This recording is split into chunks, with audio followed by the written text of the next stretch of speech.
Yan, so 441 square meter itong property. So 1 bedroom. Meron siyang kusina, meron siyang sala. So may partition naman. So meron siyang garahe sa harap. So ang start ng property dito sa likod, ito po.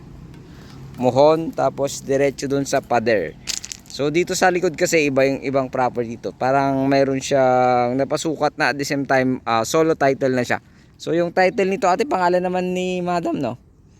Name, buhay naman siya. So hanggang doon naman, doon sa mababang pader. Yun yung pagitan niya naman niya, yung mataas na pader, papunta po dito sa Muhon. Ayan, sa Muhon. So hanggang doon, kasali ba yung mga ano yan, ate? Hindi, I mean yung mga upuan na yan, kasali ba sa bentahan? Hindi na. House and lot lang. Para alam nila. Kailangan pong sabihin. Pwede nating ma-video yung loob nito, ma'am? Apo. Ito yung CR. Tama ba? Ano lang yan, Common. Apo. Pangbisita. CR dito sa labas, no? yung storeroom niya.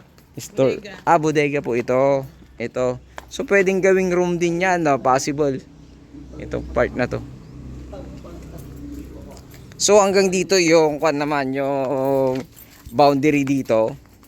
Tapos padiretso doon sa may Muhon.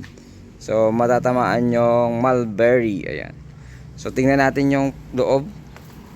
So naka-aircon yung room.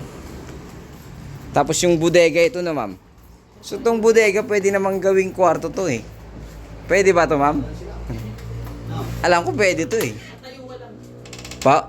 Sobrang Init. ipot. Okay. Pang bodega lang talaga siya. Ay, akala ko kasali to. Bodega lang talaga siya. So, pang ano lang, yung mga dormitory.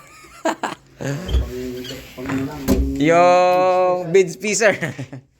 Ayan. Ito yung dirty kitchen niya sa labas. Then, yung CR, common CR nila pag may bisita. So, pader na yan. Ang mala na lang pader, yung sa side dito. Tsaka yung papunta doon sa likod. So, tara. Tingnan natin. Salamat po, ma'am. So, ito yung dining area. With small kitchen. Kitchen and dining area na siya. So, papasok dito yung living room. Living area. Sige po. So, ito. Tapos, palabas doon sa may garahe. Ito na, ma'am. Yung sa garahe ito. Yan yung garahe, tapos yung gate. Ayan yung part na yan. Buksan lang natin para makita niyo. Ayan. So mamaya ibibidyo ko rin yan. So meron siya ano dito, parang balcon, tapos garahe.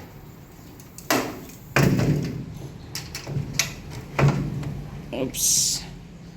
Tapos syempre yung bedroom. Bedroom with CR naman. Parang master bedroom siya. So, CR. So malaki naman po tong CR, nakahiwalay. I mean magkasama yung ano, pero meron siyang division sa ano po. Ayan. So with aircon itong room. Ayan. Window type, then maganda. Elegant siyang tingnan. So single room lang, pero maluwang pa dito sa likod. So tingnan po natin para yung pwede ka pa talagang mag-extend or magdagdag ng room, kasi maluwang yung garahe na dun sa harap. So dito hanggang dun naman kasi. So medyo malaki pa, tapos hanggang dun sa may Muhon. Ayan yung Muhon na yan. Tapos pag ganun siya, dun sa may mataas na pader, yun yung boundary niya. So maluwang pa rito actually. So pag dito naman sa part na ito hanggang dito, pwede ka pang magbakod. So ito yung mga ano hindi kasali, mga halaman, house and lot lang. Syempre siguro aircon kasali na to na, ma'am. Kasali na to kasi masisira yung kanya pag ano. So hindi kasali gamit, ano lang siya, house and lot. So meron siyang isang bedroom. Para siyang master bedroom na kasi kasama na yung CR, may gate. Ayan, maluwang naman yung frontage niya. Pwede ka pang mag-business sa harap nito. Kasi merong business diyan nakaharap natin. Merong nagtitinda ng mga bigas tsaka feeds yan. Tapos dito naman, construction supply. Pwede kang mag-grocery dito sa part na ito. So ayun, sana magustuhan nyo dito sa bayan ng Balungaw, Pangasinan. Sukat 441 square meter. Titled seller name.